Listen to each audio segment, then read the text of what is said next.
these are the orientation of about cochlea. Now let's see the main concept, which is nothing but the mechanism of action potential. First, the very first thing, first of all, when you hear, right, see, first of all the word reach the external ear. From the external ear they are going to the tympanic membrane. From the tympanic membrane via these malleus incus stapes things, okay, they are going to reach the scala vestibuli of the cochlea, scala vestibuli of the cochlea. Okay, scala vestibuli of the cochlea. Now first they reach the scala vestibuli of the cochlea. They causes the production of traveling waves.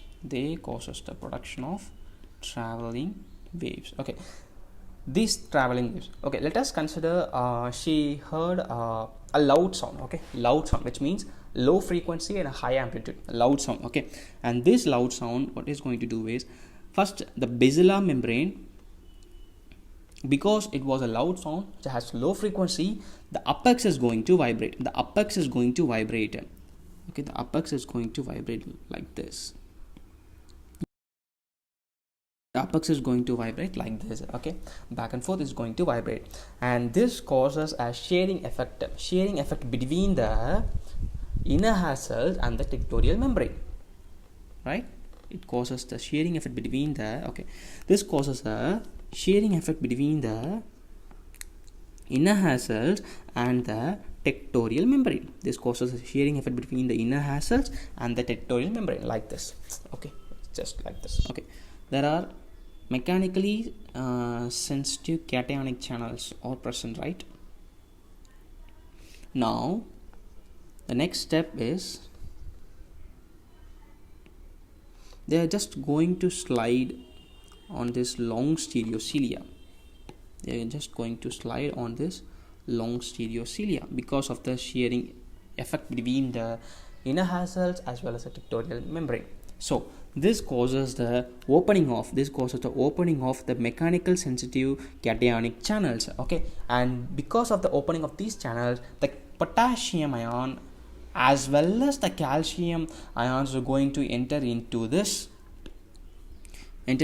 hair cells, and this in turn causes the opening of calcium channel at the base. So the calcium channel is going to enter from the base. So the calcium channel which is entered from the base, because of the higher concentration of calcium, the vesicles present inside the hair cells are going to move, and they release the neurotransmitter called glutamate. Glutamate. Since glutamate is excitatory neurotransmitter,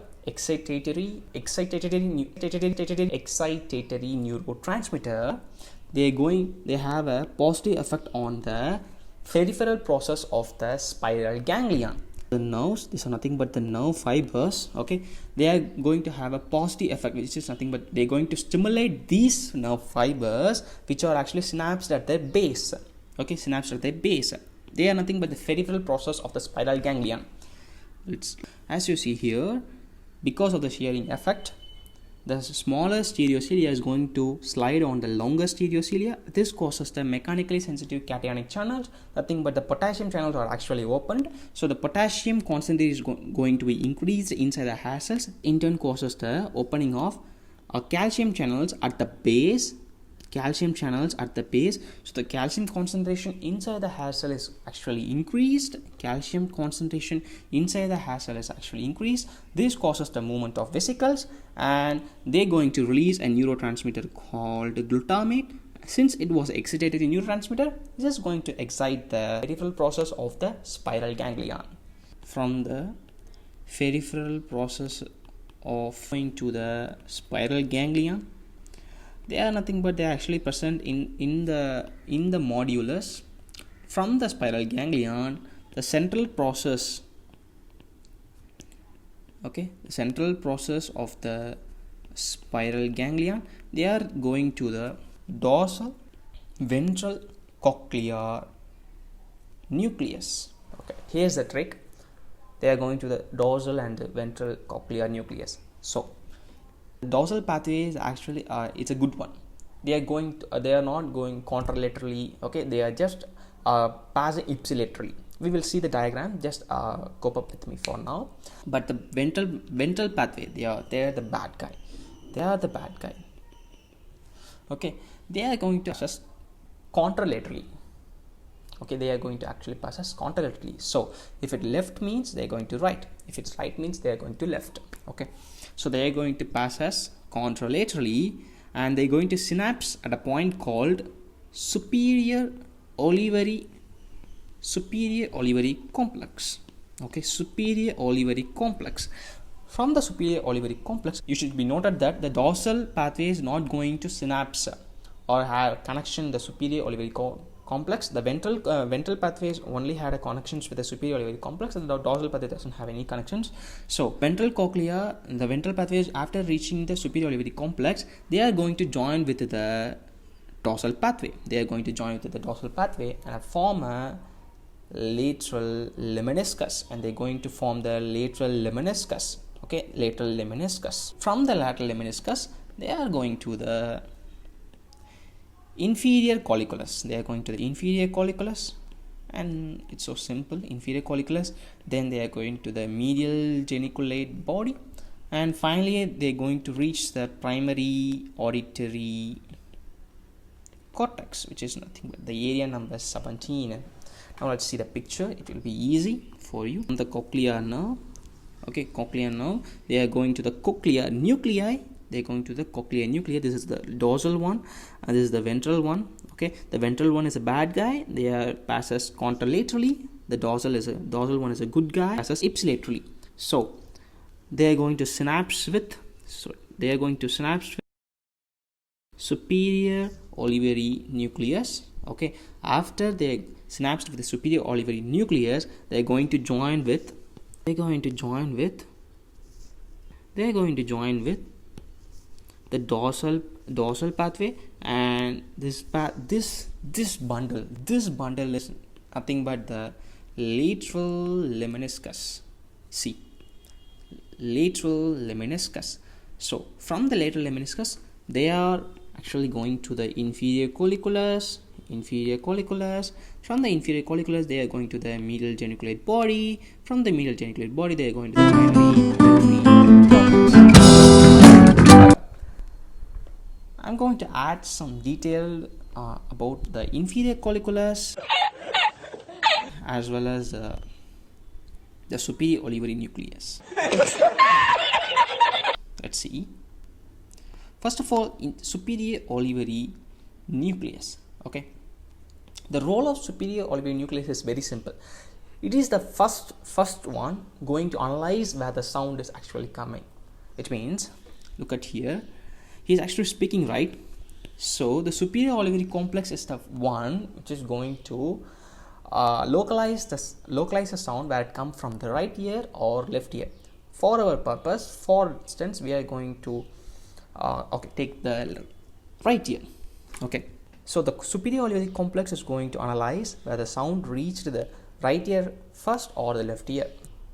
For our instance, we are going to take the right ear. So the superior olivary complex has concluded that the right ear got the sound first.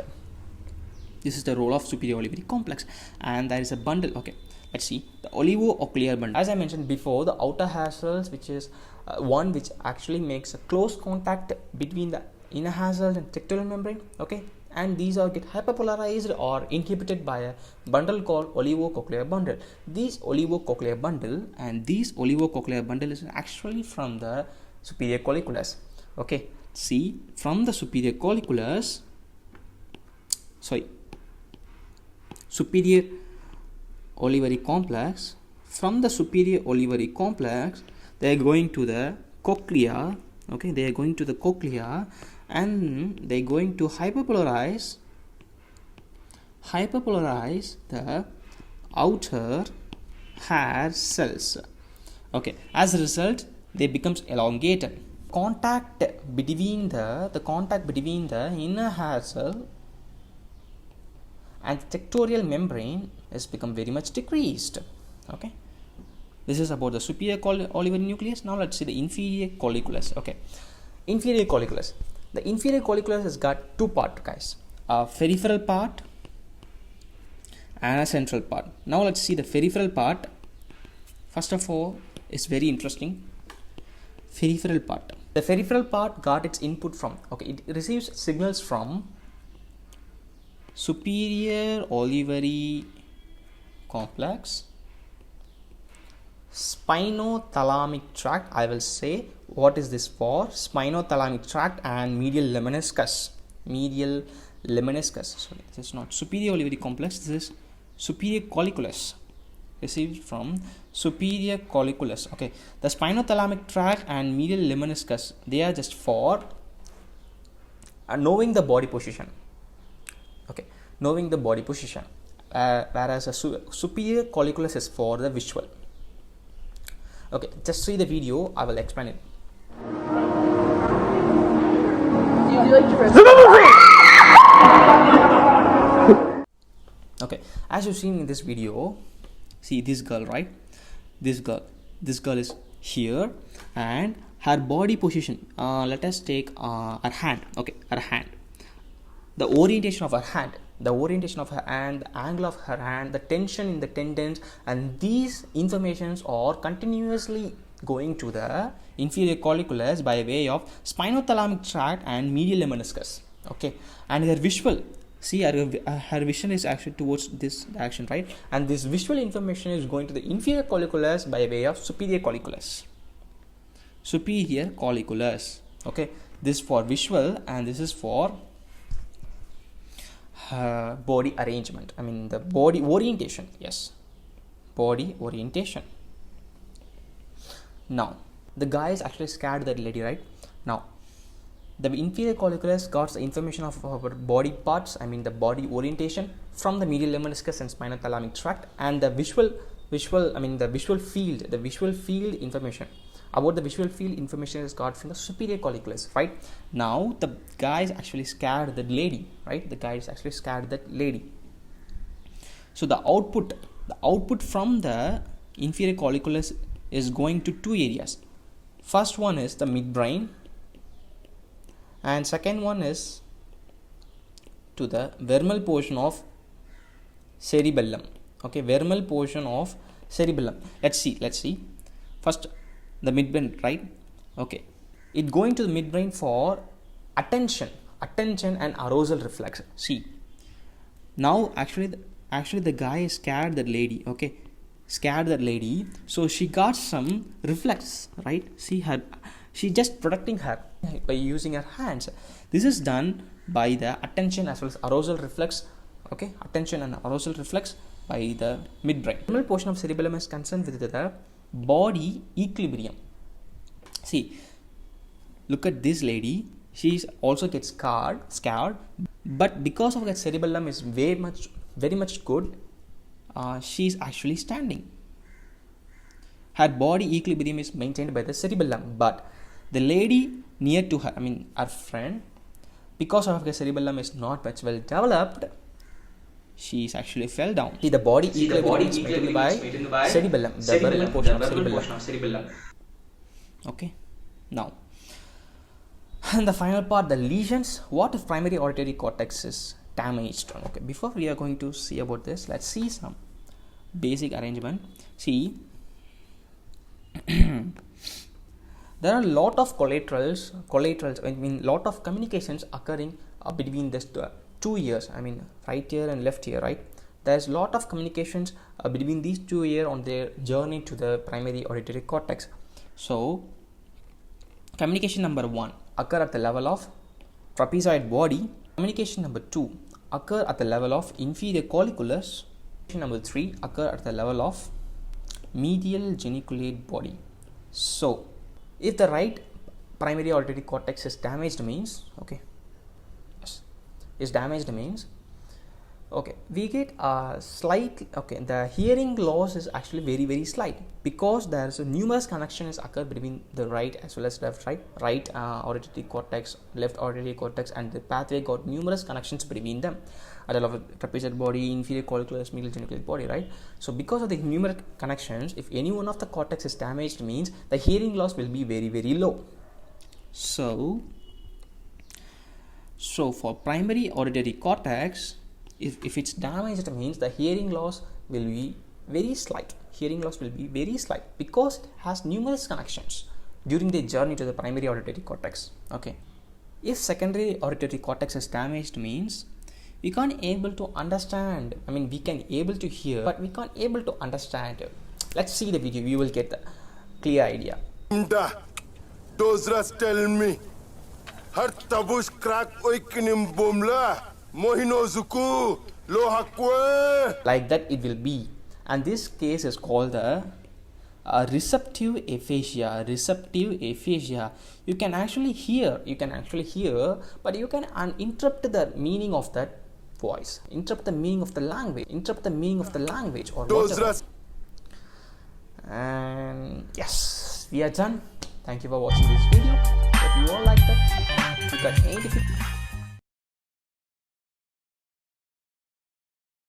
difficulties, just comment below.